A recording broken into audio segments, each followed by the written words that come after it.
Well, hello, everybody. It is the DNA show with your weekly movie review. You might think we're filming this right after we got back because Dennis is still sipping on that soda from the movie, it looks like. But no, he just keeps it chilly. We saw Alien Romulus last night. And Dennis, what is Alien Romulus about? Give everybody an overview. While scavenging the deep ends of the derelict space station, a group of young space colonists come face to face with the most terrifying life form in the universe. Now, hopefully, you guys have seen the trailer for this. This will be a non-spoiler review. We'll give you a pause, a little chance to bail out, and then we'll hit on a few spoilers afterwards. But the whole first part will be spoiler-free. So hopefully you've at least seen the trailer, because we will discuss anything that's basically in the trailer. There you go. I thought the movie just out of the gate was really freaking good. It was actually surpassed my expectations. Just because the past few really haven't done much for me. This cast was very young looking. Obviously we did our research into the cast after, and just looking at their headshots, I'm like, oh, they look so much older in their headshots. Because my first impression was, what is this, teen alien, preteen alien? But beyond that, they all really did a great job, and the two leads in it to me were, Rain Carradine and Andy, her synthetic life robot, whatever you want to call it, that accompanies her. And I thought they were just great. And I thought Andy was really good. Played by David Johnson, not because he has my name, but that was cool. He had some heroic moments. I could see myself doing some of those heroic things. I felt like they captured me really well. Dennis agreed, of course. They've had a lot of Andy comments in there. We couldn't almost help but giggle. We had to make a few comments during the movie. It was funny. Yeah. But no, it's about his performance, though, is one of the things, and this could fall into a spoiler, but I don't think it's a huge one, is, he's a synthetic and he has basically a chip, right? A programmable chip for personality, whatever. And at one point, he has another chip put in, and his whole tone, even body posture, just everything about him changes. And I thought the actor did such a great job portraying that. So, yeah, I will say this from the acting standpoint. I agree. I had, believe it or not, I had kind of low expectations for this because the Alien movies have been kind of hit or miss for me. Ever since the original Alien and then Aliens. And, this one fits right between Alien and Aliens. They did a really nice job of taking you back technology-wise, everything like you were in the same time era and everything. And it takes its roots back into the horror that was Alien. Right. It isn't just jump scares. It's not over the top gore, but it's got both of everything. But the thrill, the suspense, they did such a nice job of mixing everything. Fede Alvarez, hats off to you. I did like the fact that he brought in these young actors because they give you a reason why they all need to, go away. Wayland Yutani, that comes up the entire industry.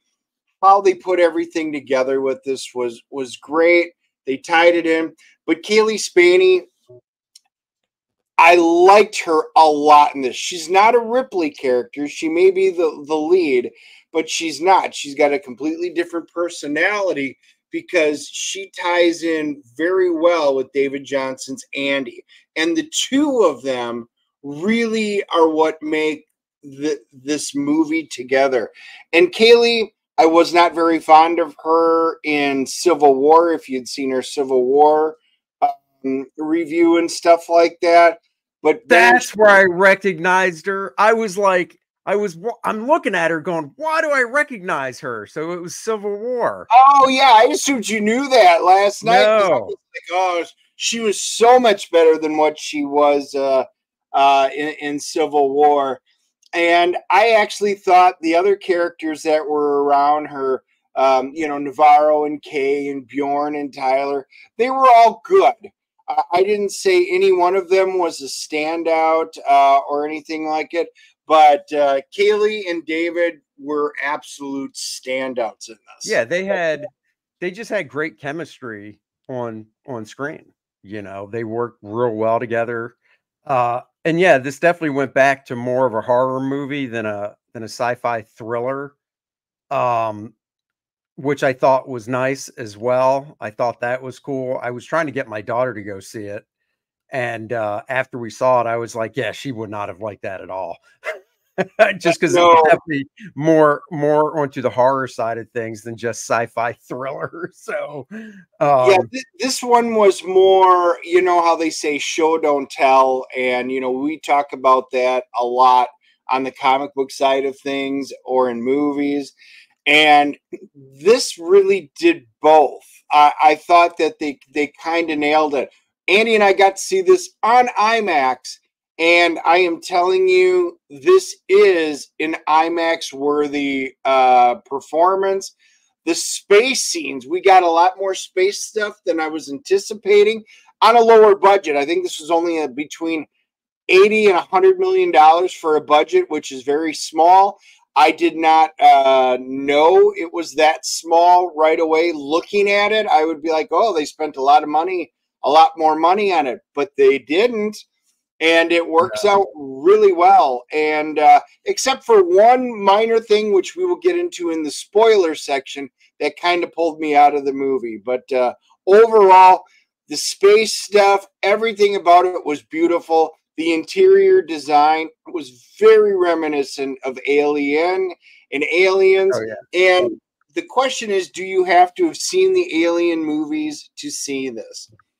It would be helpful if you've seen Alien and Aliens to a point, because they have a lot of callbacks to the two movies, as this one almost fills the time gap between the two. But it's not necessary. They do a good job of presenting. Show, not tell. They showed it, and they gave you exposition where you didn't need to know everything by seeing the other movie. So great job, I thought, on that. Yeah, and you know, the characters' motivations and stuff in the movie for what they were doing, they did really well. You know, they're basically on this crappy mining planet, and you know, the main girl, Rain, she's like, you have to put in a certain amount of work hours to be able to get off the planet where there's, you know, it's just cloud covered. The planet, even though there is a sun, just the atmosphere of the planet is always shrouded in thick clouds. So they've never seen the sun. She goes to basically, you know, say, hey, I know I have enough credits now or work hours to get off the planet. And they pull basically a switcher and are like, oh, nope, they've upped everything. You've got to stay, which gives her the motivation when her friends basically say, hey, we have a way to get off this planet and not only get off the planet, but get into this derelict ship that's just kind of floating out there to get the suspended animation pods they need. Why don't we rank it so we can get into the spoilers? No, that's fine. I was just going over because we never touched on what the actual motivation and story was. Yeah, I know, but that's starting to get into it. That's what I'm saying. Let's end it here. Let's let them know, and then so we can delve into it. All right, I give it a short and sweet. I give it an 8.0. I think you should see it in IMAX, and definitely, if not IMAX, just in the theater itself. So 8.0. All right, I'm giving it a 9.0. I think it was way better than I was anticipating. I thoroughly enjoyed just about everything about it. There's a few things that we will talk about that I was like, oh, but those were so far and few between. So this is an IMAX experience. Go see it. Enjoy it if you're a fan of of the alien universe that they have created. And yeah, go give it a watch on the big screen. There you go. What do we got for rotten and all that stuff? IMDb is at a 7.5, and critics on Rotten Tomatoes is at an 82, and audience is at an 88. Look at that. Once again, we are right in line. We are your movie reviewers to go to, because unlike those snooty ones that only care about Oscar crap and stuff, we give it to you straight. We are the people giving it to the people. Thank you for watching. Like, subscribe, and share. We are going to delve into spoilers now. So if you don't want to hear them, thank you again. And catch us on Wednesday next week on the DNA Show. All right, spoiler time. So yeah, I mean, just to continue real quick, if you're still with us, you know, they go up into this, you know, like I said, kind of derelict, left for just floating there, space station, because they need to get the pods. They can basically go to hypersleep or whatever you call it, suspended animation in for 9 years. And that's where things go awry. Yeah. I will say this. One of the things that I really enjoyed what they're building in this universe, and it's kind of reminiscent of Blade Runner. And I know Ridley Scott has hinted that the Blade Runner universe and the Alien universe, they're all tied together in a way. Now, he's never officially come out and said it, but the use of synth life forms is very integral.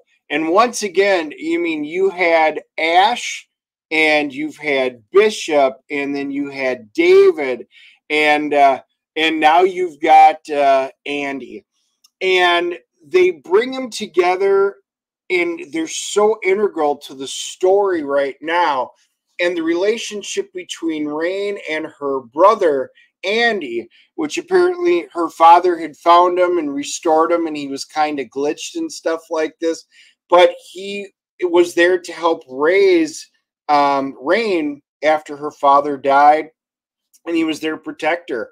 And it was great. They have such a human relationship, brother and sister, almost like big brother protecting little sister, but in a way the other way around, because Rain, he's defective, so she's always trying to keep him out of trouble. And yeah, these two steal the movie in my mind. Well, you know, to add to that, when you first meet him, you don't realize, you know, he's a synthezoid, and he comes off very much, you know, on the spectrum like. So when you find out he is, and then you find out, you know, he was defective and all that, like Dennis said, you're like, oh, okay. And his one objective is just to basically watch over her and protect her. But then, like I was saying, they get on the ship, and there's a great callback with another synthezoid. I know that's not the name, but I don't care. They like to be called artificial life forms. Yeah, there's a great callback. Yeah, because they bleed white and all that stuff when they bleed, and it's just like, okay.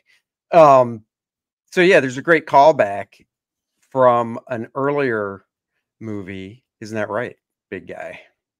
There is a, again, there's a huge callback for two different, you know, both Alien and Aliens, if that's what you're referencing.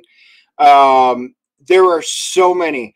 The guns that they use, they look like a slightly, I would call it, older version of the rifles that they use in Aliens with the Space Marines. It's really cool, and I'm saying there are so many callbacks.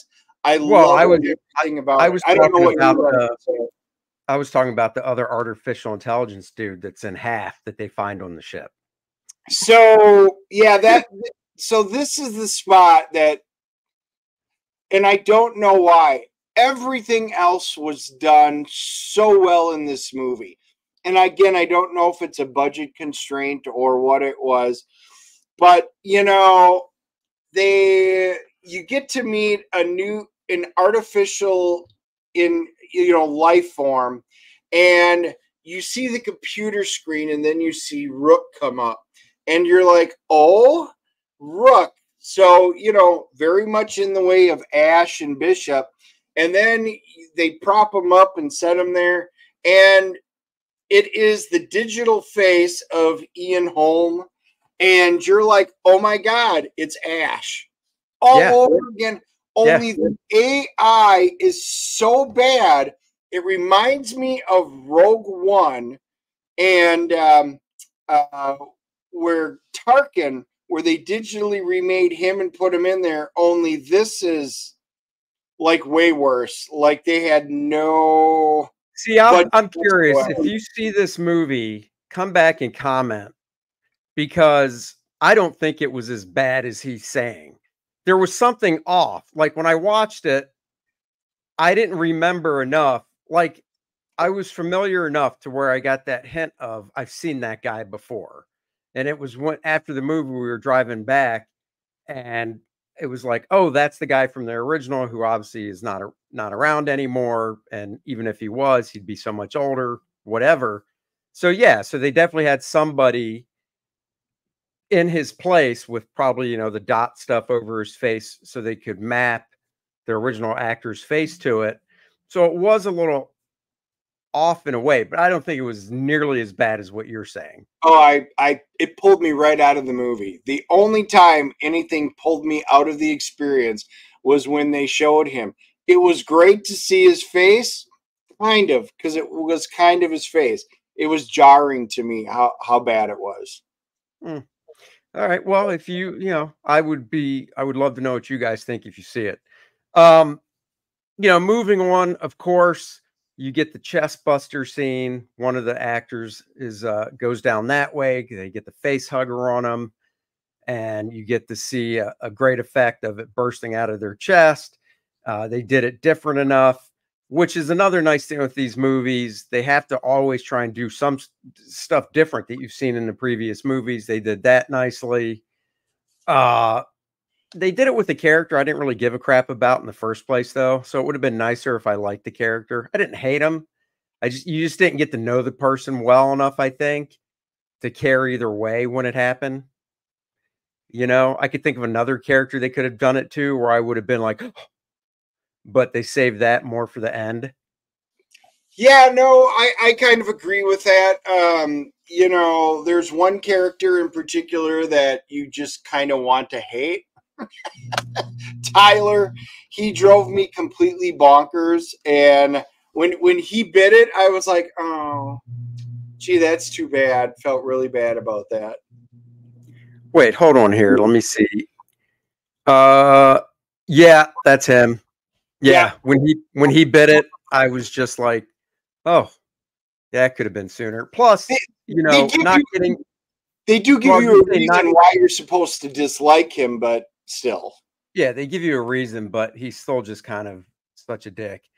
But, the way he dies, and we won't spoil that, was, it was good. But at the same time, either he's just really stupid, but there was just an easy way where he could have actually saved himself and not died. He would have got hurt, but he wouldn't be dead. Or maybe he would have been 2 seconds later, but that's a negative. That's a small thing.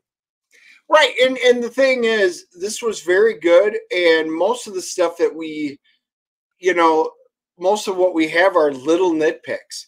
Right. The world building was really good on this. The building up of how Weyland-Yutani is basically, it's like big corporate America that's down on the man, and they're keeping you down. And they make references about how it's coming apart at the seams on all the frontiers. So all the mining colonies and stuff like this, they do a really nice job of showing you the world building in this universe and what's going on. and you've got one big company that's controlling just about everything, and we are kind of expendable in their universe. Well, the other thing I thought they did well is you don't, I've seen other franchises try this, but most franchises just keep moving forward or they do a prequel, you know. To me, at least, I think it's very rare when you see one go, let's insert a chapter in between two other ones that have already come out and do it effectively and well, because then you're like, well, whatever happens here is, how do they cover any advancement of the story in the movie that came out 30 years ago? You know what I mean? Because this does go between Alien and Aliens, and they do create a new creature in it, and I thought they did a good job of going, and this is why it's not really brought up again in future movies. Does that make sense? Without getting, because this is a spoiler section, but let's be real, we're not going to ruin it. Yeah, no, I think they did a good job with it. I will be curious to see if this is the launch of another renewed vigor in the Alien franchise, because there's some really cool directions that they can take this. While a somewhat similar path, it's now a divergent path, and it could be really cool. I all I can say is this one is an absolute must see, and I suggest you guys get to that movie theater and give it a watch. It is definitely worth seeing on the big screen. Yes, it is. And what also is worth your time is, of course, KOR-DRATH: The Awakening by myself and Dennis. Guys, if you're fans of high fantasy stuff like Game of Thrones and Conan and Dungeons and Dragons, things like that, this book is definitely for you. You've got KOR-DRATH, the main barbarian. Adriana is his sidekick, girlfriend, sorceress right there. Check this out, guys. I think you'll enjoy it. We put a lot of work into it, and the link is in the description below. So go check it out. And of course, this one is coming very quickly because it will be shipped in time for Christmas. KOR-DRATH: The Christmas Miracle. It's a children's book. If you remember growing up, sitting with your parents, them reading to you, and if you have kids, you remember going into the children's section of the bookstore and finding these books to read to your child, or if they're learning to read, you can just give it to them. A nice, wholesome Christmas story featuring KOR-DRATH and Adriana. We just thought this would be something really fun to do. And for the adults, we did do an adult version of the book where it's the same overall story, but we just swapped out pages for you regular KOR-DRATH fans. So it's almost like seeing a very R-rated animated style KOR-DRATH. So go check that out as well, guys. Next week's movie, don't know yet. Got to see what's coming out. Hopefully something good. And next Wednesday, of course, at 3 p.m., the Dennis and Andy Show. We're looking to wrangle Art to Bear on the show as our guest. We haven't had Art on in a long time. I see him every week on the Professionals. Dennis doesn't see him as much, and Dennis wants to, he loves talking to Art. I do. Who doesn't? Like it. Exactly. So until then, like, subscribe, and share. Thank you for watching. Have a great weekend. Log and process.